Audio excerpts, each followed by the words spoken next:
दैनिक आहार है वचन का प्यारा उपहार।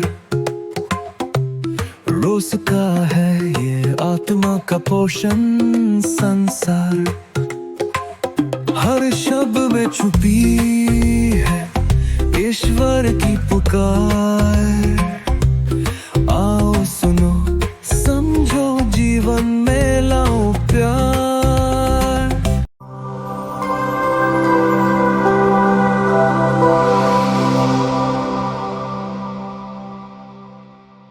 एक ऐसी पीढ़ी जो चिन्ह तो चाहती है पर परिवर्तन नहीं। प्रिय भाइयों और बहनों, आज के सुसमाचार में हम सुनते हैं कि कुछ शास्त्री और फरीसी प्रभु यीशु के पास आकर कहते हैं, गुरुवर, हम आपके द्वारा कोई चिन्ह देखना चाहते हैं।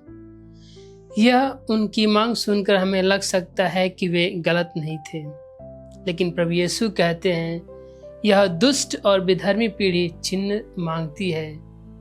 सवाल यह है कि प्रभु यीशु ने ऐसा क्यों कहा। प्रभु ने ऐसा इसलिए कहा क्योंकि उन्होंने पहले ही बहुत सारे चमत्कार देख चुके थे, जैसे बीमारों को चंगा होते देखा, अंधों को दृष्टि पाते देखा।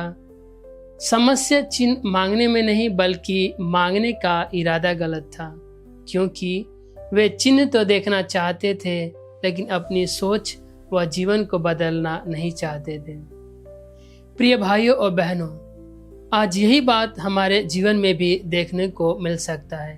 हम कई बार कहते हैं, अगर प्रभु यह मेरा रोग ठीक करेंगे तो मैं उनकी प्रार्थना करूंगा, या मेरे परिवार में यह हो जाएगा तो मैं गिरजाघर जाऊंगा इत्यादि।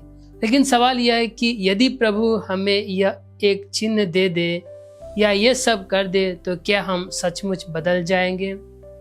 सच्चाई यह है कि पिता ईश्वर ने हमें पहले ही एक बहुत बड़ा चिन्ह दे चुके हैं और वह है प्रभु यीशु। इसलिए आज प्रभु यीशु हमें नबी योनस का जिक्र करते हुए कहते हैं कि जैसे योनस 3 दिन मछली के पेट में रहा, वैसे ही मानव पुत्र भी 3 दिन कब्र में रहेगा और फिर जी उठेगा। प्रभु यीशु का दुख भोग, मृत्यु, पुनरुत्थान हम सब के लिए एक बहुत बड़ा चिन्ह है, क्योंकि खाली कब्र हमें बताती है कि पिता ईश्वर हमसे कितना प्यार करते हैं और हमें नया जीवन देना चाहते हैं। फिर भी हम कभी कभी अपने जीवन को बदलने के लिए तैयार नहीं रहते हैं। क्यों?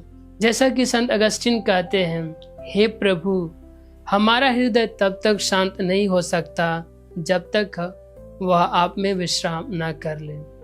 आज हमारे पास पवित्र बाइबल है, 7 संस्कार है और प्रभु का वचन है। हमें और कौन सा चिन्ह चाहिए?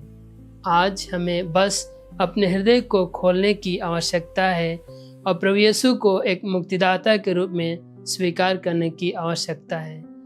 तो आइए आज हम प्रभु यीशु से यह कृपा मांगे कि हम अपने विश्वास में दृढ़ बने रहे और अपने जीवन को बदलने का प्रयास करें।